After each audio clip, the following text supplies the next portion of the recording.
Have you ever hit Friday afternoon, closed your laptop, and just felt wiped out? You know you worked hard. I mean, hell, you're in meetings all week. You answered a ton of emails. You solved a ton of problems. But if someone asked you what actually moved forward, you hesitate.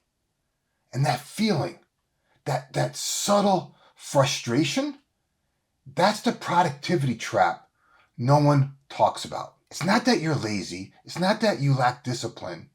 It's that your week was so full that it wasn't designed. And if you don't filter and prioritize your focus, you'll end up playing fireman all week long. Today I want to break down the trap most high-performing leaders fall into and the simple shift that changes everything. Let's dive in.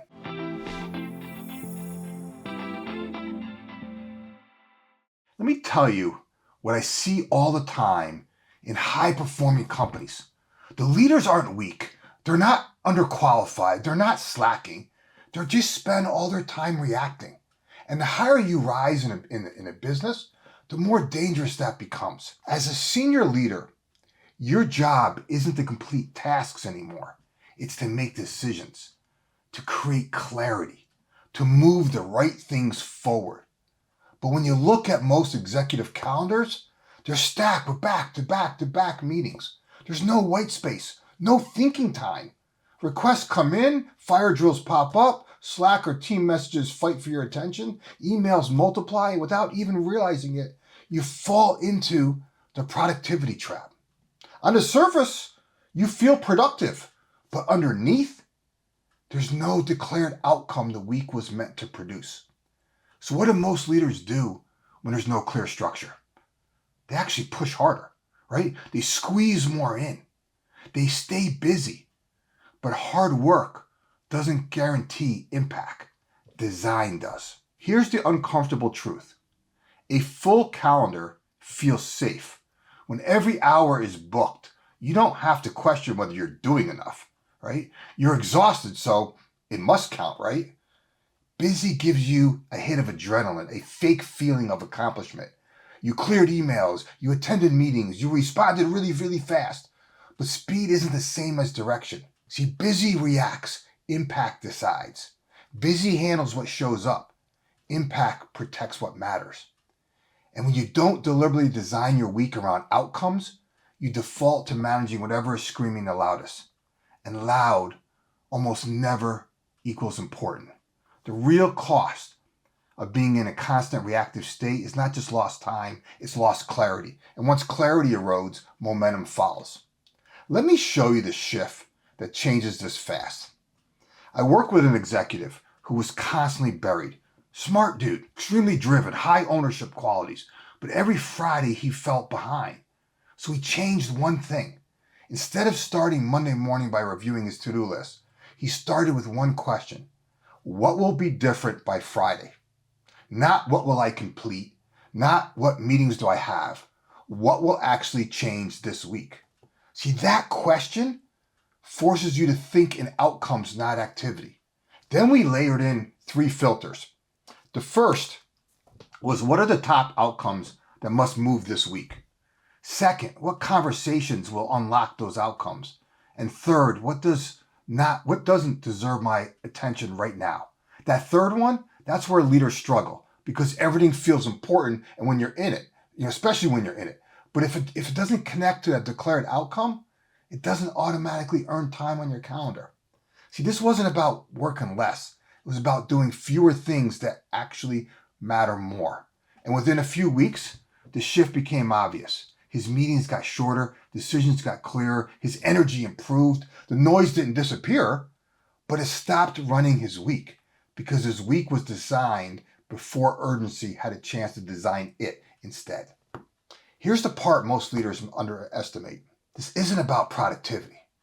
It's about leadership. At senior levels, your calendar is a signal. Your team watches what you protect. If you protect urgent interruptions, they'll optimize for urgency.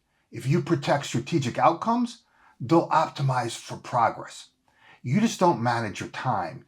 You model what matters. When your week is built around reactive activities, your culture becomes reactive But if your week is built around outcomes, your culture becomes intentional. And that compounds. Because clarity at the top cascades. So this isn't a time management trick I'm talking about. It's attention discipline. And attention is the most expensive resource in your organization. This is where everything connects. You've shared your vision with your team. You've aligned on strategy. You clarified decisions.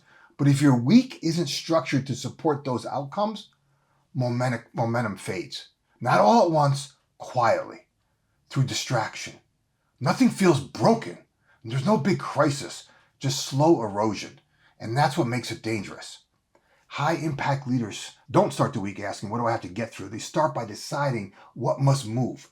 That shift is subtle, but it changes execution. Because one mindset survives the week, the other mindset shapes the week. Here's the truth.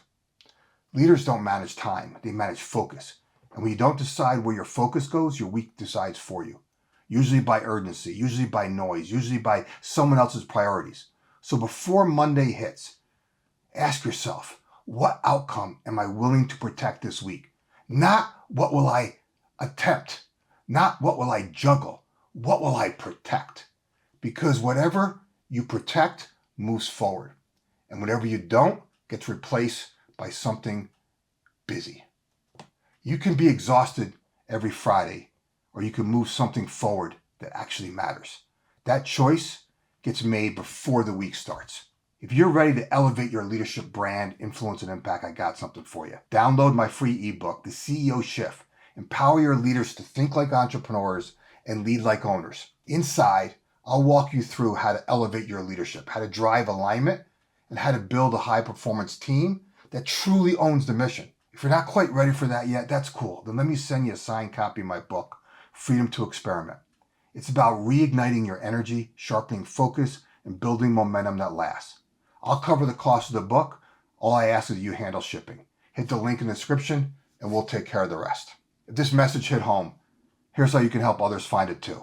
Give this video a like, drop a comment below related to your business, and of course, subscribe.